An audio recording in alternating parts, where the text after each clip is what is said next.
discussing acceptance.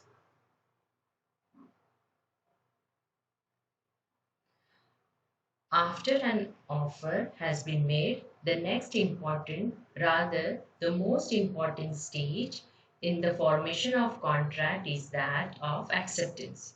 An agreement emerges from the acceptance of the offer. An offer creates no legal rights until it is accepted. Acceptance is an expression by the offeree. Offeree means to whom the offer is made of his willingness to be bound by the terms of the offer. It is the acceptance which converts an offer into a contract. Offer alone or acceptance alone are inactive or ineffective by itself. It cannot lead to formation of a contract. A legal right thus will be created only when there is lawful offer by one party and its acceptance by the other party. Let us examine the definition. The definition is under section 2 of Indian Contract Act. It defines acceptance as when the person to whom the proposal, that is offer, is made signifies his assent thereto. Assent here means the approval. The proposal is said to be accepted. A proposal, when accepted, becomes a promise. Thus, acceptance is the assent, that is the approval given to a proposal or given to a offer, and it has the effect of converting the proposal into promise. For example, A offers B a car for rupees 2 lakhs. If B gives his assent or approval, it is acceptance. Let us examine the modes or the manner in which the offer is accepted.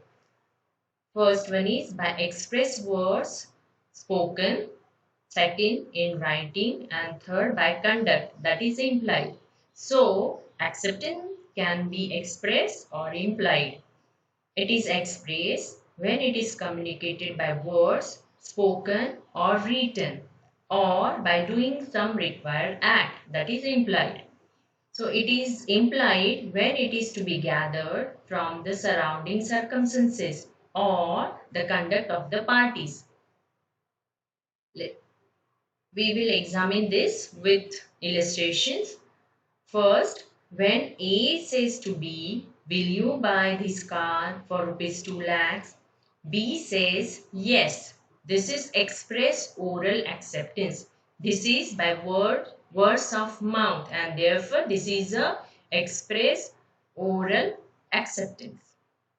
Second, when A writes a letter to B stating the above offer and B answers him in affirmative in writing, by writing a letter, this is an express written acceptance.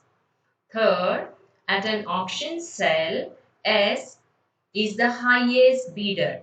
The auctioneer accepts the offer by striking the hammer on the table. So, this is implied acceptance. So, here by conduct, that is by striking an hammer on the table, by doing such a required act, he has given implied acceptance.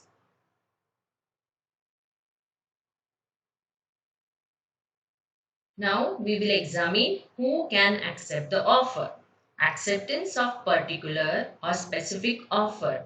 When an offer is made to a particular person, it can be accepted by him alone. For example, if offer is made to B, so here it must be accepted by B and no one else.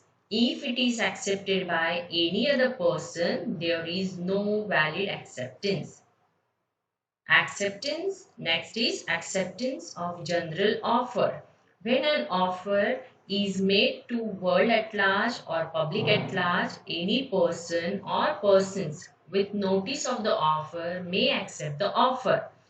On this point, I will explain Carlyle versus Carbolic Smokeball Company in next video. Third one is imply.